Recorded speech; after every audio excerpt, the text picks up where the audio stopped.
I'm Jessica, 34 years old, and I thought my 8-year marriage was unbreakable until a rare autoimmune diagnosis turned my world upside down. While I fought for my life, my husband David found comfort in the arms of his attractive coworker. The ultimate betrayal came when he asked for a divorce from my hospital bed. Little did either of us know that an experimental treatment would save my life, or that my aunt's unexpected inheritance would transform my future. Now David wants back in my life. Before I dive into the story, let me know where you're watching from in the comments below, and if you haven't already, take a second to hit that like and subscribe button so you don't miss more stories about finding strength after betrayal. I met David at a marketing conference in downtown Chicago 8 years ago. Back then, I was 26, ambitious, and completely focused on climbing the corporate ladder at the digital marketing agency where I'd been working since graduation. My presentation on emerging social media strategies had just wrapped up when I noticed him in the lobby, tall, confident, with a smile that somehow managed to be both professional and mischievous at the same time. "That was quite a presentation," he said, extending his hand. David Walker, Pinnacle Media. I recognized the company name immediately. Pinnacle was twice the size of my agency and known for landing the clients everyone else wanted. "Jessica Mitchell," I replied, trying to match his confidence. "Thanks for sitting through my rambling about #strategies. He laughed. "Hardly rambling. I took 3 pages of notes." We ended up talking through the networking hour, skipping the bland chicken dinner to continue our conversation at a small Italian restaurant 2 blocks away. I learned he was 30, a senior account director, and had the same drive I did. By the end of dinner, we'd exchanged numbers under the pretense of professional networking, but we both knew there was more to it. Our first official date happened the following weekend. David took me to a jazz club in the city, followed by a midnight walk along Lake Michigan. There was something magnetic about him, the way he talked about his ambitions with such certainty, how he asked thoughtful questions about my 5-year plan, the brush of his fingers against mine as we walked. The courtship was whirlwind fast. Within 3 months, we were spending every weekend together. By 6 months, I had a drawer at his place and a toothbrush on his sink. At our 9-month anniversary dinner, he looked at me seriously and said, "I think we should be talking about forever." When he proposed, it was during a weekend trip to Napa Valley. He'd arranged a private vineyard tour, and as the sun set over the golden hills, he got down on one knee among the grapevines. The ring was stunning, a cushion-cut diamond that caught the last rays of sunlight. "Jessica Mitchell," he said, his voice slightly shaky for the first time since I'd known him, "you're the smartest, most beautiful woman I've ever met. Will you marry me?" I said yes without hesitation. My parents had divorced when I was 12, and I'd always been cautious about marriage. But with David, everything felt right. We married the following spring in a converted barn in Michigan, where I grew up.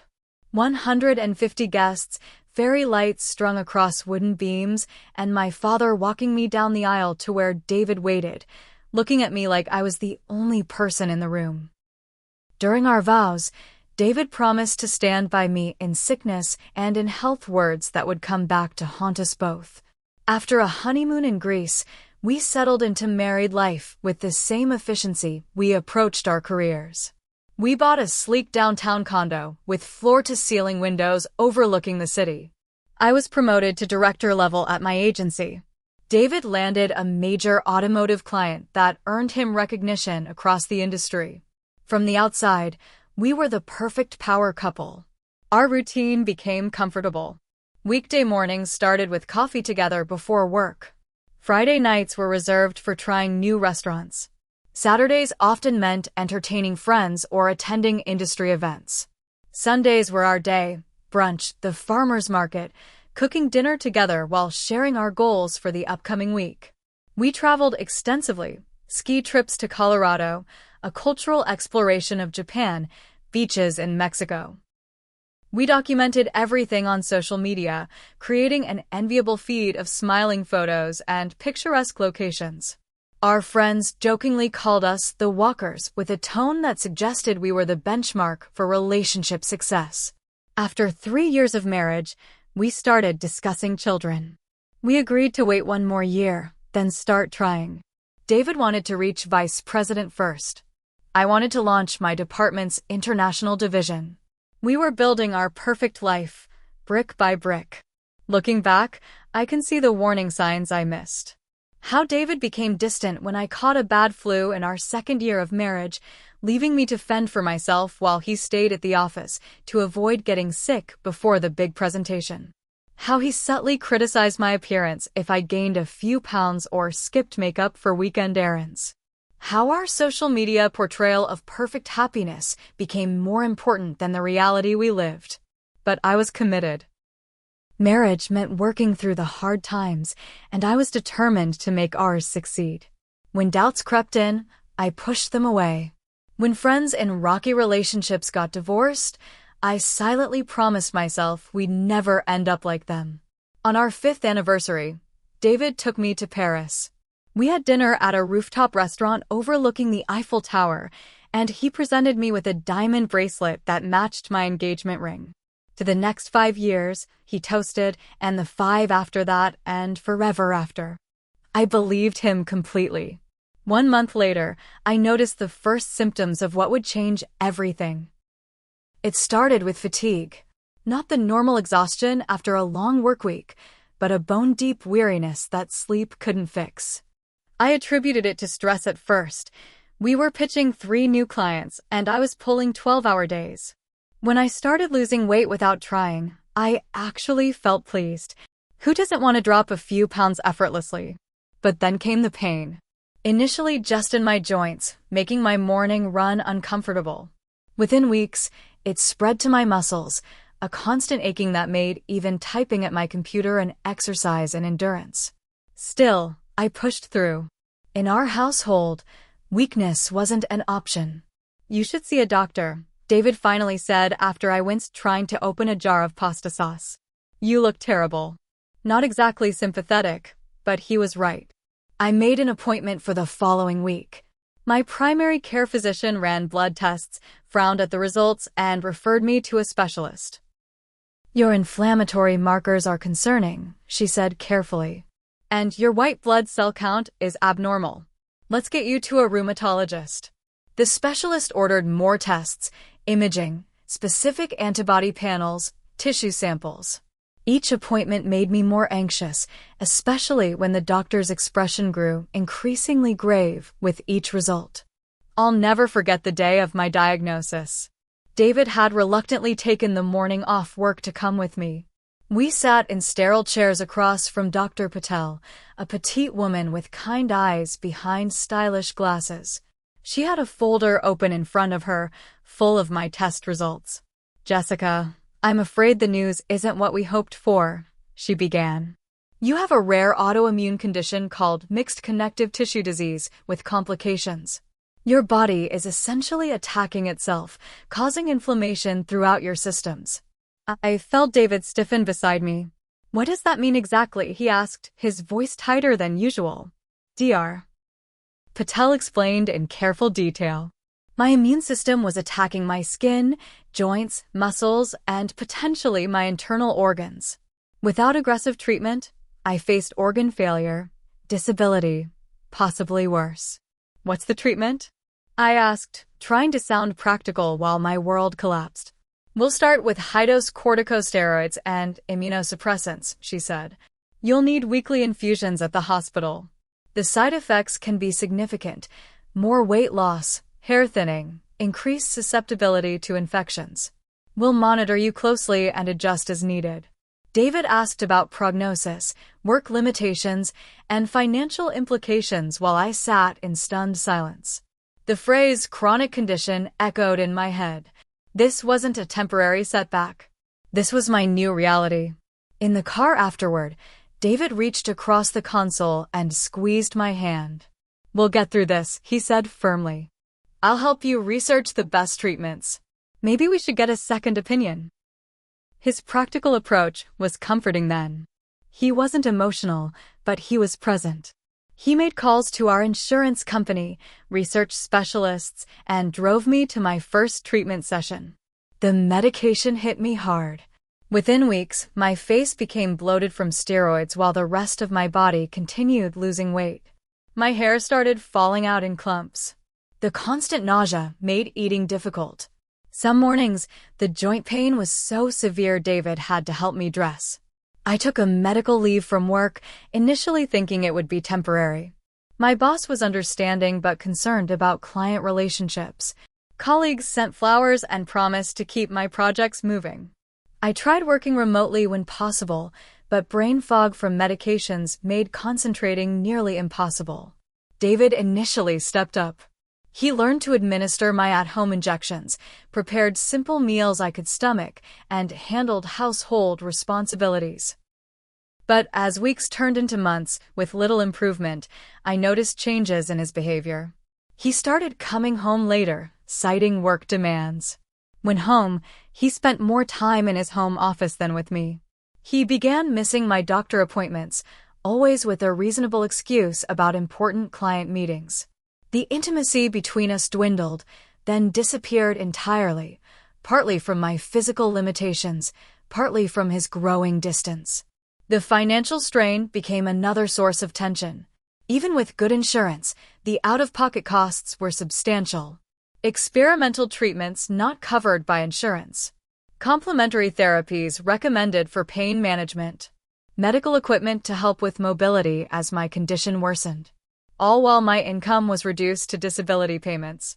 We might need to consider downsizing, I suggested one evening, reviewing our accounts. Or I could try working more hours remotely. David looked up from his phone, irritated. I'm landing new clients. We'll be fine. Just focus on getting better. I told myself his stress was normal. Caregiver fatigue was real. He was shouldering more responsibility, worried about my health, adjusting to a new normal. I tried to remain positive for both of us, celebrating small victories like a slightly better blood test or a day with less pain. But 6 months into my treatment, with minimal improvement, David's facade began cracking. How much longer will these treatments continue? He asked after a particularly rough week of side effects had left me bedridden. Dr. Patel says we need to give it at least another 3 months before trying something else, I explained. He sighed heavily. This isn't what I signed up for, Jess. The words stung, but I swallowed my hurt. I know this is hard on you too. Maybe you could join me for the support group? There are sessions for spouses. I don't need to sit around listening to people complain, he snapped.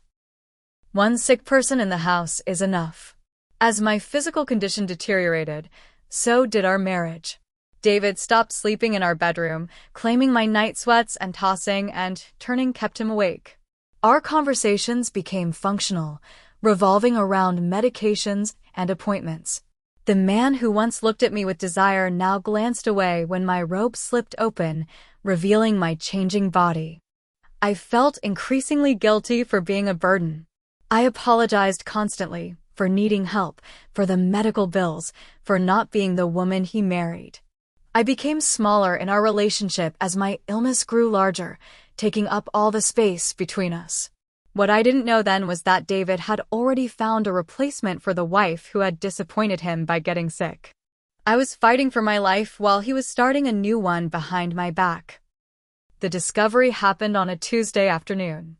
I was alone at home, having convinced David I could manage without him during my infusion appointment. Dr. Patel had adjusted my medication, and I was experiencing fewer side effects, giving me a rare moment of clarity and energy. I decided to surprise David by ordering dinner from his favorite steakhouse. When I couldn't find my phone to place the order, I used his, which he'd left charging on the kitchen counter. As I unlocked it, our anniversary date was his password. Ironic in retrospect, a notification appeared from someone named Amanda. Can't wait to see you tonight. Wear that blue shirt I love. My stomach dropped. I told myself there must be an explanation. Maybe a work colleague for a client dinner. I hadn't meant to snoop, but my finger trembled as I opened the message thread. What I found destroyed any possibility of innocent explanation. Hundreds of messages spanning months. Intimate photos. Plans for weekends when he'd told me he was at business conferences. Complaints about me and my illness. She's always sick. One message from David read. It's like living with a ghost. You make me feel alive again.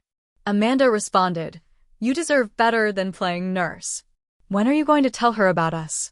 I sat at our kitchen counter, David's phone in my shaking hands, for over an hour.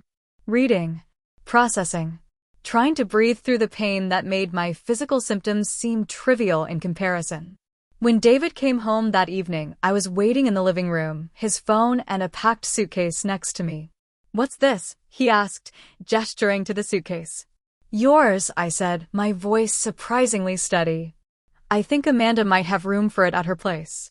His face went through a series of expressions, surprise, anger, and finally, a kind of relief that hurt worse than anything else. He wasn't even going to deny it. Jessica, you weren't supposed to find out this way. How exactly was I supposed to find out that my husband is cheating on me while I'm fighting for my life? My calm was evaporating quickly. David sat down across from me, not beside me, an unconscious indication of where we stood. This isn't working anymore. It hasn't been for a long time. Since I got sick, I clarified. He didn't deny it.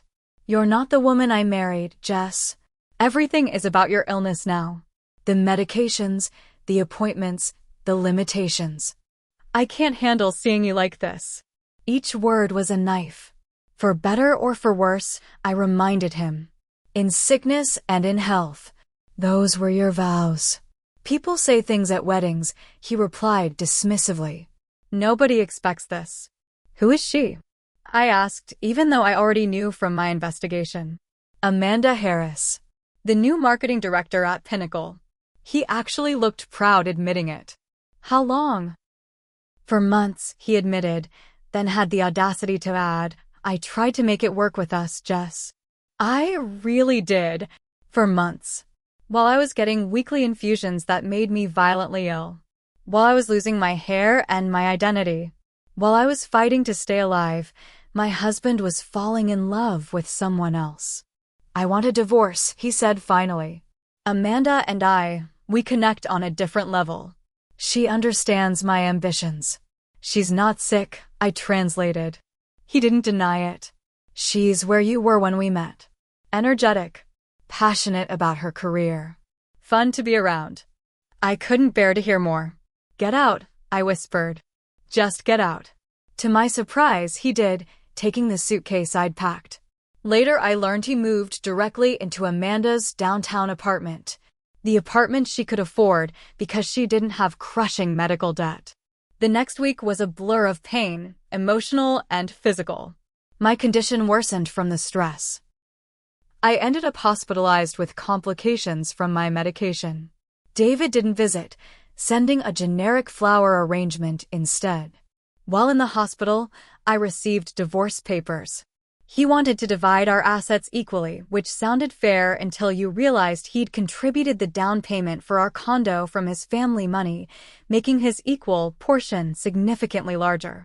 He also wanted to split my medical expenses, but only those incurred during our marriage. Future costs would be my problem alone. Our friends were shocked by the separation. Some took my side immediately. Others tried to remain neutral, which felt like another betrayal. A few, mainly David's work colleagues, disappeared from my life entirely. I later saw their congratulatory comments on social media photos of David and Amanda at industry events. The humiliation was almost worse than the abandonment. Everyone knew. Poor Jessica, too sick for her husband to love anymore. Replaced by a younger, healthier model while fighting a disease that was already stealing her identity. I had to move out of our condo. I couldn't afford it on disability income alone. David generously allowed me 30 days to find a new place, while he enjoyed Amanda's downtown loft. I spent those 30 days packing between doctor's appointments, each box a funeral for the life I thought we were building. The legal battles began immediately. David hired an aggressive attorney who questioned whether my medical condition was as severe as I claimed. They demanded independent evaluations, challenged my disability status, and used every tactic to minimize his financial responsibility. All while I was focusing what little energy I had on staying alive. "You need to fight this," my attorney advised. "He's trying to protect assets that you're entitled to after 8 years of marriage." But fighting required strength I didn't have. Each court filing triggered a flare of symptoms. Each nasty letter from his attorney sent me spiraling into depression. I began to wonder if staying alive was worth the struggle when everything I'd built was crumbling around me. One particularly dark night, after receiving yet another medical bill I couldn't pay, I sat on the floor of my nearly empty apartment and considered just stopping. Stopping the medications, the treatments, the fight to survive. What was I surviving for anyway? That's when my phone rang with a call that would change everything. "Jessica? It's Rachel. Rachel Goldstein from college. I know it's been ages, but I heard about what happened. Are you okay?" Rachel and I had been roommates sophomore year at Northwestern. We'd stayed in loose contact through social media but hadn't spoken directly in years. Somehow, through the alumni grapevine, she'd heard about my situation. "I'm managing," I lied, wiping tears from my face. "No, you're not," she said bluntly. "And that's okay. Listen, I have a spare bedroom in my house in Oak Park. It's yours if you want it. No rent for now. Just until you get back on your feet." Her unexpected kindness broke something inside me. I sobbed into the phone, unable to form words. Rachel waited patiently until I could speak again. "Why would you do that for me?" I finally asked. "Because someone did it for me once," she said simply. "Now pack your stuff. I'm coming to get you tomorrow." Moving into Rachel's comfortable suburban home was my first step toward healing. She created a quiet space for me to rest, drove me to medical appointments, and most importantly, reminded me daily that I wasn't alone. "You need support," she insisted one morning over coffee. "Professional and personal. There's a support group at Northwestern Memorial for people with autoimmune conditions. I'm taking you next Tuesday." I resisted. "I don't want to sit around comparing symptoms with strangers." "Tough," Rachel replied. "You're going." The support group changed everything. For the first time since my diagnosis, I was surrounded by people who truly understood. They didn't wince when I described my pain or offer platitudes about positive thinking. They shared practical advice, doctor recommendations, and hard-earned wisdom. I met Susan there, a former corporate attorney whose husband had left her after her lupus diagnosis. "He told me he didn't sign up to be a caregiver," she said during my first session. 6 months later, he married his 28-year-old paralegal.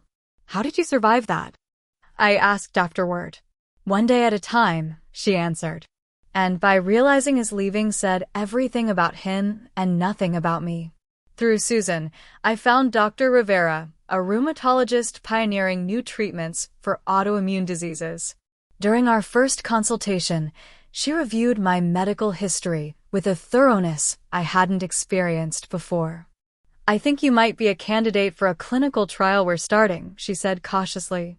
"It's a new biological therapy showing promising results for cases like yours." "What are the risks?" I asked. "Significant," she admitted. "But weighed against your current progression." She didn't need to finish. My condition was worsening despite conventional treatments. I had little to lose. Qualifying for the trial meant extensive testing and evaluations.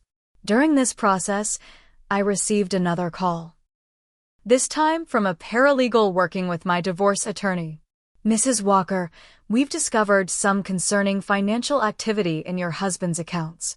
Large transfers beginning shortly after your diagnosis. We believe he may have been hiding assets."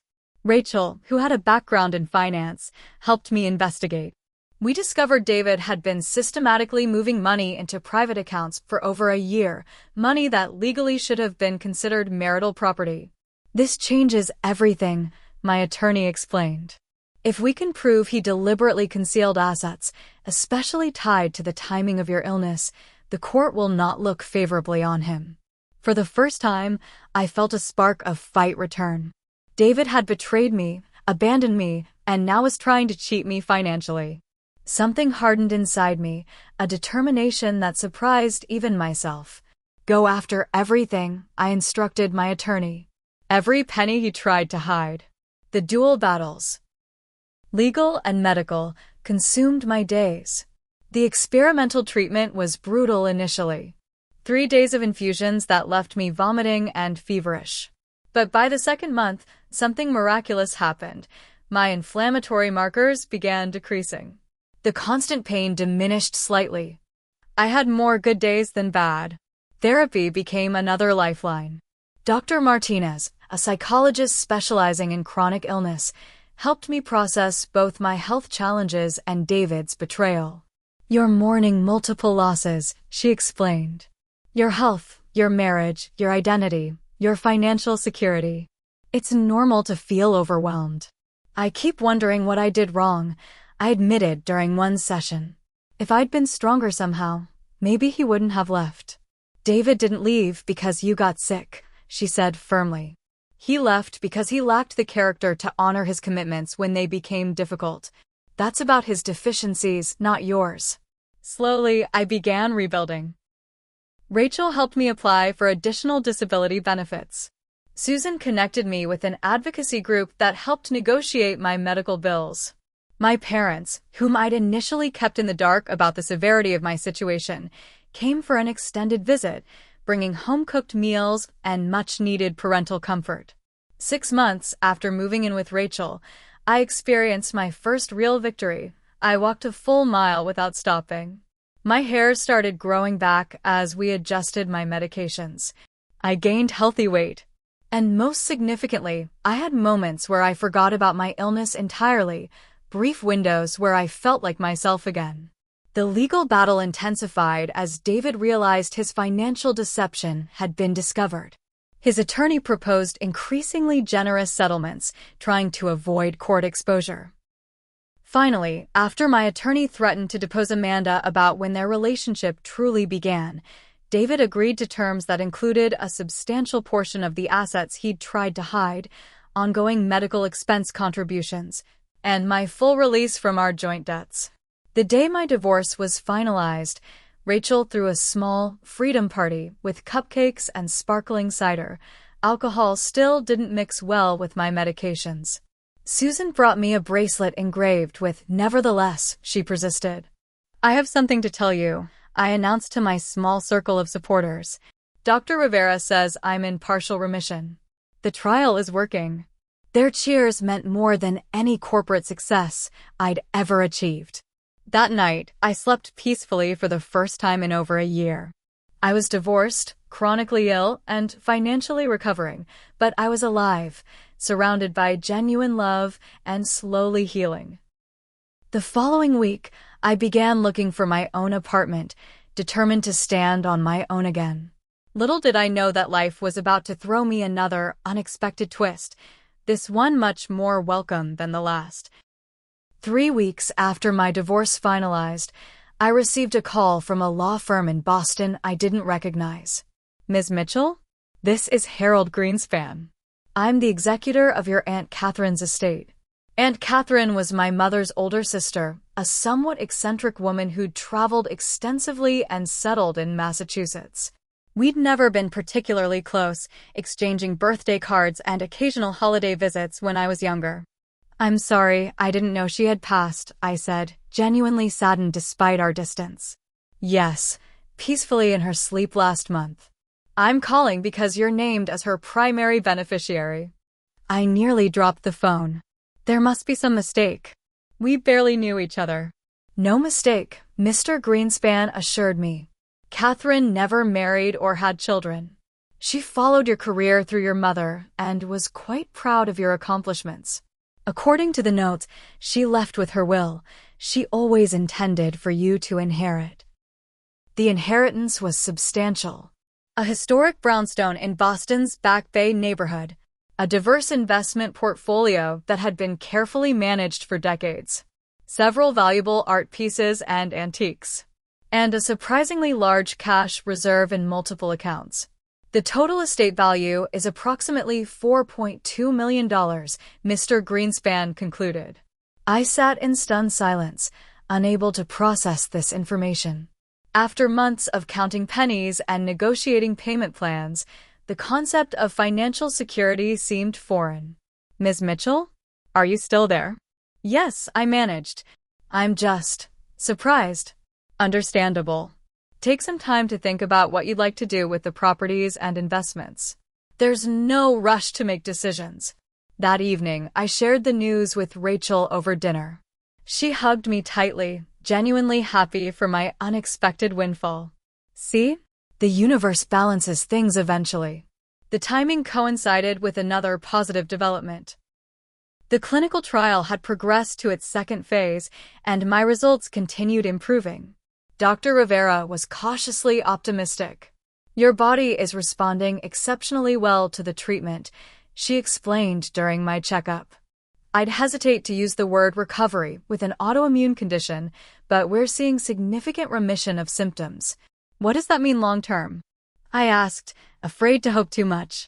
It means we continue the treatment, monitor closely, and adjust as needed. But Jessica, she smiled warmly, it also means you can start thinking about returning to normal activities, including work if you're interested. Work. The concept seemed both exciting and daunting. My previous position had been filled months ago. The idea of explaining my employment gap and health status to new employers was intimidating. But I missed the intellectual stimulation and sense of purpose my career had provided. During my illness, I'd started following marketing trends from home, partly to stay connected to my field and partly to distract myself from pain. I'd noticed gaps in how companies approached clients with chronic conditions or disabilities, a massive underserved market with specific needs and preferences. One afternoon, while browsing freelance job boards, I spotted a small project helping a medical equipment company improve their social media presence. On impulse, I submitted a proposal, highlighting my personal experience as a patient and my professional background in digital marketing. They hired me immediately. The 2-week project expanded into ongoing consultation. The client referred me to others in related fields. Within 3 months, I had more work requests than I could handle alone. You should make this official, Rachel suggested after hearing me on yet another client call. Start your own consulting firm. You've found your niche. With financial pressure removed thanks to Aunt Catherine's inheritance, I could afford to build something meaningful rather than just chasing income.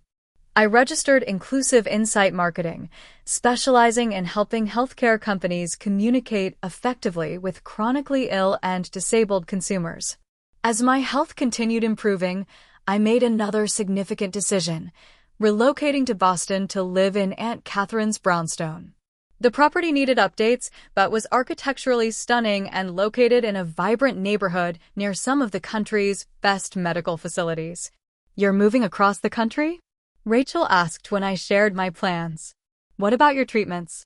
Dr. Rivera connected me with specialists at Massachusetts General who are part of the same research network, I explained. And Boston has a major biotech presence. It's actually ideal for both my health and my new business. The move represented more than a change of address. It was a complete reinvention. New city, new home, new business, new health protocol, and, most importantly, new perspective. I spent the first month in Boston renovating the brownstone, creating a comfortable home office, and updating the primary bedroom and bath to accommodate occasional mobility challenges. I joined a local support group for autoimmune patients and found a therapist to continue the emotional work I'd started with Dr. Martinez. Physically, the transformation was remarkable. The experimental treatment, now in its 10th month, had reversed many of my symptoms. My hair grew back thicker than before. I regained healthy weight. My energy levels stabilized. While I still had occasional flares and needed to carefully manage stress, most days I felt almost normal. My business grew faster than anticipated. A healthcare technology startup featured my services in an industry publication, highlighting how my personal experience informed my professional approach. That article led to contracts with 3 pharmaceutical companies and a medical insurance provider. I hired my first employee 6 months after moving to Boston, a talented graphic designer who also had an autoimmune condition. Then a content writer, a social media manager, and an account coordinator. We operated virtually, creating flexible work schedules that accommodated health needs while delivering exceptional results for clients. The financial security from my inheritance allowed me to be selective about projects and clients. I turned down companies whose products or messaging I found exploitative or misleading. I provided pro bono services to patient advocacy groups. I developed a scholarship program for marketing students with chronic illnesses. My personal transformation paralleled my professional growth. I developed new friendships through business connections, support groups, and neighborhood activities. I established self-care routines that prioritized my health without defining my identity solely through my illness. I began dating casually, nothing serious, but enough to remind myself I was still a woman with desires and attractions. On the 1-year anniversary of my divorce, I received an email that made me laugh out loud. A national business magazine wanted to profile me for their Women Entrepreneurs Changing Healthcare issue. The irony wasn't lost on me. While David had been climbing the corporate ladder at his prestigious agency, I'd accidentally built something more impactful and innovative than either of us had imagined. The profile included a professional photo shoot in my renovated brownstone office. Looking at the proofs, I barely recognized myself compared to the sickly, devastated woman I'd been a year earlier. My hair was styled in a confident bob. My wardrobe was both professional and fashionable. Most noticeably, my eyes had regained their spark. The light of someone engaged with life rather than merely surviving it. When the magazine was published, it was shared widely across social media. Former colleagues reached out with congratulations. Industry leaders connected on LinkedIn. Potential clients filled my inbox. And somewhere in Chicago, I knew David would see it too. Sure enough, 3 days after the article appeared online, a text message arrived from a number I'd deleted but still recognized immediately. "You look amazing, Jess. Can we talk?" I stared at David's text for several minutes before deciding not to respond. Whatever he wanted to say could wait. I had a business to run and a life to live that no longer revolved around his approval or attention. 2 days later, another message arrived. "I know you saw my text. Just coffee. For closure. Please." I showed the messages to my therapist during our next session. "Why do you think he's reaching out now?" she asked. "The article," I said without hesitation. "He saw I'm successful and healthy again. And how does that make you feel?" I considered the question carefully, validated in a strange way, but also suspicious of his timing. She nodded. "Trust that instinct.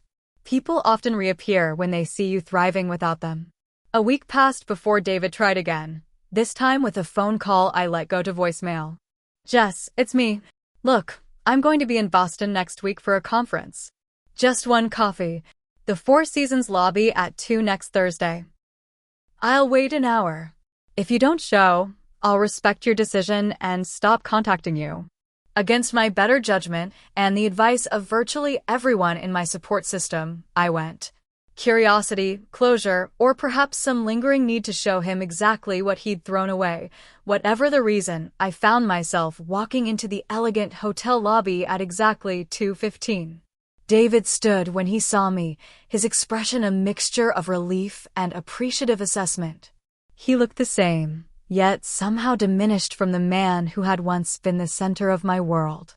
"You came," he said, stepping forward as if to hug me before reading my body language and extending his hand instead. "I did," I replied, shaking his hand briefly before taking a seat. "You have 30 minutes. He ordered coffee for both of us, remembering exactly how I took mine. "You look incredible," he said once the server departed. "The magazine didn't do you justice." "Thank you. What did you want to talk about, David?" He seemed taken aback by my directness. The old Jessica would have engaged in small talk, made things comfortable for him. That woman was gone. Right to it then, he said with a nervous laugh. I wanted to apologize, first and foremost. How I handled everything. It wasn't right. No, it wasn't, I agreed, offering nothing more. He shifted uncomfortably. I was scared, Jess. Watching you get so sick, not knowing if you'd recover. I didn't handle it well. You abandoned me when I needed you most and moved in with another woman while I was still receiving treatment. Didn't handle it well is quite an understatement. He winced. I deserve that. But I've changed. The past year has been clarifying. How's Amanda? I asked, already knowing the answer from my own sources. His expression soured. We're not together anymore. She, moved on to someone else at the firm. I took a sip of my coffee to hide my complete lack of surprise. I'm sorry to hear that. Are you? He challenged. Professional courtesy, I replied with a slight smile. David laughed, a genuine sound that momentarily reminded me of our early days. You always did have a sharp wit. That's one of the things I've missed. The conversation shifted to safer topics, mutual acquaintances, changes in our industry, my new business venture. He asked thoughtful questions about my approach to inclusive marketing, appearing genuinely interested. For a moment, I glimpsed the man I'd fallen in love with years ago. As our 30 minutes neared its end, he leaned forward. Would you consider dinner before I leave town? A proper meal, chance to really catch up. Against my better judgment, I agreed to dinner the following evening. That meal led to another coffee when he happened to extend his conference stay. Soon he was texting regularly with industry articles you might find interesting or memories of places we'd visited together. 2 weeks after our initial meeting, an extravagant flower arrangement arrived at my office with a note, thinking of you. These reminded me of the flowers in Santorini. David. My office manager raised an eyebrow. Persistent, isn't he? I shrugged, trying to appear nonchalant while fighting confusing emotions. Part of me was flattered by the attention. Another part remained deeply suspicious of his motives and timing. The flowers were followed by a small package containing an art book from a museum we'd visited in Paris, then an invitation to join him in New York for a weekend when he returned for another East Coast trip. I declined the New York offer but agreed to dinner when he next visited Boston. During that dinner, David spoke openly about his relationship with Amanda. She left 6 months after you and I divorced. Said I was emotionally unavailable. Ironic, isn't it? Karma works in mysterious ways, I observed. I deserved it, he admitted. After she left, I started therapy, trying to understand why I couldn't commit when things got difficult. I realized I've spent my life running from anything that makes me feel vulnerable. The conversation felt authentic, his insights seemingly genuine. For the first time, I considered that perhaps he had actually grown from our painful experience.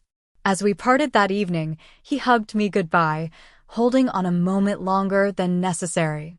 I've never stopped loving you, Jess, he whispered. Even when I tried. The confession stirred complicated feelings I thought I'd resolved. That night, I called Rachel in Chicago. He's love-bombing you, she said bluntly after hearing about his persistent pursuit. Classic manipulation tactic. Overwhelming you with attention and affection to break down your defenses. He seems different, I argued weakly. More self-aware. Of course he does. He's saying exactly what you want to hear. But ask yourself, why now? Why not when you were first showing signs of recovery, before the inheritance and business success? Her questions echoed my own doubts, but I wasn't ready to acknowledge them fully. Some childish part of me wanted to believe David had realized his mistake and genuinely wanted reconciliation. Our communication continued over the next month. He sent increasingly expensive gifts, a designer scarf, premium tickets to a show I'd mentioned wanting to see, a first edition of my favorite book. Each gift came with heartfelt notes referencing our shared history and expressing regret for his past actions. During his next Boston visit, over an intimate dinner at an exclusive restaurant, David reminisced about our early days together. Remember our first apartment? That tiny place with the leaky faucet and noisy neighbors. I smiled at the memory. And the breakfast nook where we'd plan our future. We had such big dreams, he said softly, most of which you've achieved without me. Your new home looks incredible, by the way. I saw it in the magazine spread. Thank you. It's more space than I need, but I love the history and character. And your business is thriving from what I hear. The Morgan account was quite a get. I frowned slightly, not remembering mentioning the Morgan Healthcare Group to him. How did you know about that client? He backtracked smoothly. Must have seen it online somewhere. Industry news travels fast. The conversation continued pleasantly, but that small moment stayed with me. Later that week, Susan called from Chicago with disturbing information. I ran into Michael from your old agency at a fundraiser, she said without preamble. He mentioned David's been asking very specific questions about your business and financial situation. And Jessica, Michael said David's agency is struggling. They lost 3 major clients this quarter, and there are rumors of significant debt. The pieces suddenly aligned with crystal clarity. David's reappearance in my life coincided exactly with the public revelation of my inheritance and business success, not my health recovery, which had begun months earlier. His questions about my home, business, and investments weren't casual conversation, but calculated information gathering. I contacted my attorney immediately, who confirmed my suspicions after some discreet investigation. David's financial situation was dire. His company had placed him on performance improvement. He'd accumulated significant debt trying to maintain the lifestyle he'd grown accustomed to while dating Amanda. Most tellingly, he'd initiated bankruptcy proceedings just 2 weeks before reaching out to me. Armed with this knowledge, I agreed to one final dinner during his next Boston visit. I chose an upscale restaurant where we'd be unlikely to make a scene. David always cared deeply about public appearances. He arrived looking confident, ordering an expensive bottle of wine and proposing a toast to new beginnings. I clinked glasses while studying him with new clarity. Throughout dinner, I deliberately mentioned my business growth and renovation plans for the brownstone. Each time, David's eyes lit up with poorly disguised calculation. He asked seemingly casual questions about my investment strategy and whether I found managing such a large property challenging. It must get lonely in that big house, he suggested smoothly. Have you thought about having someone share it with you? Are you volunteering? I asked directly. His expression flickered between surprise and satisfaction. I've been thinking about relocating east.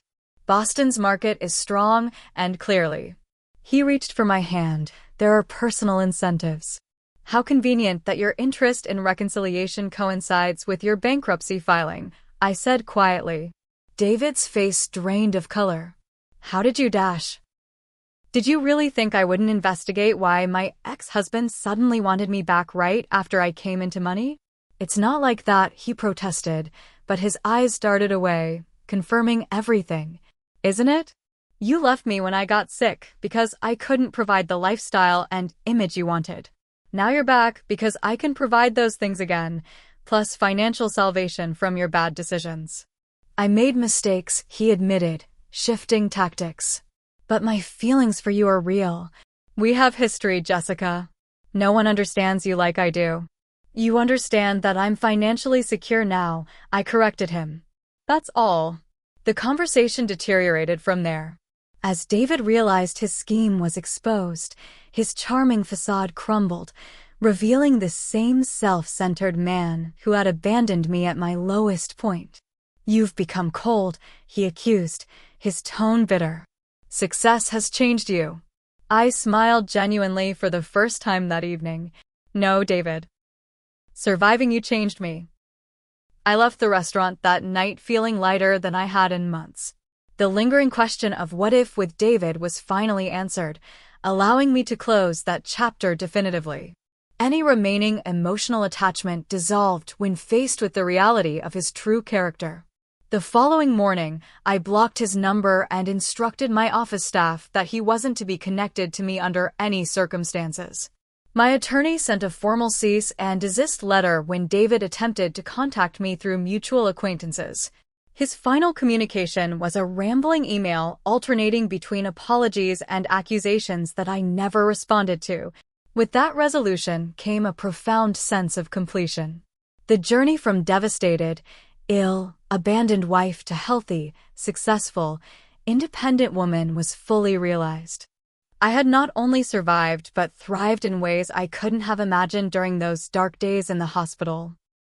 1 year after that final dinner with David, my life had transformed in beautiful ways. Inclusive Insight Marketing had grown to a team of 15 employees, all working flexibly to accommodate various health needs and personal circumstances.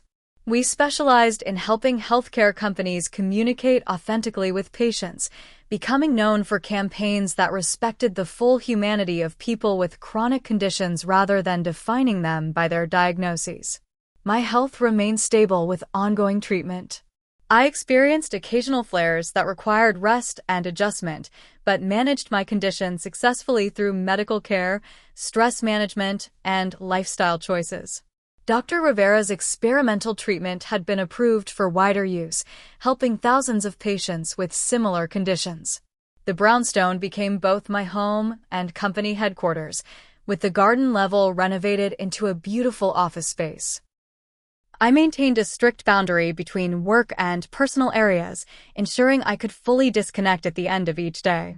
Most significantly, I found unexpected romance with Dr. James Bennett, a neurologist I met at a healthcare conference where I was the keynote speaker. Unlike David, James understood chronic illness from both professional and personal perspectives. His sister had multiple sclerosis. He approached my health challenges with compassionate understanding rather than impatience or disgust. Our relationship developed slowly and respectfully. James never made me feel fragile or damaged. He celebrated my good days without question and supported me through difficult ones without resentment. When a sudden flare required hospitalization 6 months into our relationship, he spent nights in the uncomfortable visitor chair, working on his laptop while ensuring I wasn't alone. "You don't have to stay," I told him one evening, self-conscious about my hospital appearance. "I want to," he said simply. "This is part of loving you, Jessica. All of you." Those words healed something deep within me that David's betrayal had broken, the belief that I could be loved completely, including the parts of me that were vulnerable or imperfect. Beyond my personal happiness, I found purpose in supporting others facing similar challenges. I established the Catherine Mitchell Foundation, named for my aunt, providing financial assistance to patients struggling with autoimmune diseases. The foundation specialized in covering expenses insurance, typically denied, complementary therapies, household help during flares, childcare during treatments. I also became an advocate for workplace accommodations and flexible arrangements for chronically ill employees. My company served as a model, demonstrating that adaptation to health needs could coexist with business success. I spoke at conferences about my dual perspective as both patient and employer, challenging companies to rethink their approach to employee well-being. The magazine article that had triggered David's reappearance led to other media opportunities, including a TEDx talk titled "The Gift of Reinvention," that explored how crisis can become a catalyst for positive transformation. Without mentioning David by name, I shared how abandonment during illness ultimately freed me to create a more authentic life. "Sometimes our deepest wounds become our greatest strengths," I told the audience. My illness and divorce stripped away everything I thought defined me: my marriage, my appearance, my career trajectory. In that empty space, I discovered who I truly was beyond those external markers. The talk resonated widely, particularly among women rebuilding after relationship betrayal or health crises. I received hundreds of messages from people sharing similar experiences and finding hope in my story. One morning, while having coffee in my garden before work, I reflected on the complete journey. From ambitious marketing executive with a seemingly perfect marriage to chronically ill patient abandoned by her husband. From financially struggling divorcee to successful entrepreneur and advocate. From betrayed wife to woman capable of healthy, authentic love. The transformation wasn't just external, new home, career, relationship. The profound change was internal. I no longer define my worth through others' validation or professional achievements. I understood my own resilience and capacity for renewal. Most importantly, I recognized that genuine love supports during hardship rather than retreating from it. David's abandonment, which once seemed like the worst possible betrayal, had ultimately been a painful but necessary liberation. His return and second rejection clarified that lesson completely. What appears catastrophic in the moment can become the foundation for something better than we initially imagined. That afternoon, James called to confirm our dinner plans. "I'm thinking Italian tonight. That little place in the North End you love." "Perfect," I agreed, smiling at the simple joy of being with someone who chose me consistently, not just when it was convenient or advantageous. Later, as we walked hand in hand through Boston's historic streets, I felt profound gratitude for everything, even the painful parts, that had brought me to this moment. The illness that taught me my own strength. The betrayal that freed me from a conditional love. The unexpected inheritance that allowed me to rebuild on my own terms. The business that gave me purpose beyond personal fulfillment. "You're quiet tonight," James observed, squeezing my hand gently. "Just thinking about how sometimes the worst things lead to the best things," I replied. If David hadn't left when I got sick, I might never have discovered what I'm truly capable of. Or met you. "Then I owe him a thank you," James said with a smile, though I doubt he'd appreciate it. I laughed, genuinely happy in a way I'd never been during my marriage. Everything happens for a reason sounds like a trite platitude until you live through something that proves it true. My journey from betrayal to empowerment wasn't easy or straight, but every painful step led me exactly where I needed to be. What's your story of unexpected transformation? Have you ever experienced a betrayal that ultimately led to something better? Share your journey in the comments below. If this story resonated with you, please hit the like button and subscribe to hear more stories of resilience and renewal. Thank you for listening, and remember, sometimes what feels like an ending is really just the beginning of a more authentic life. Wishing you strength and self-discovery on your own journey.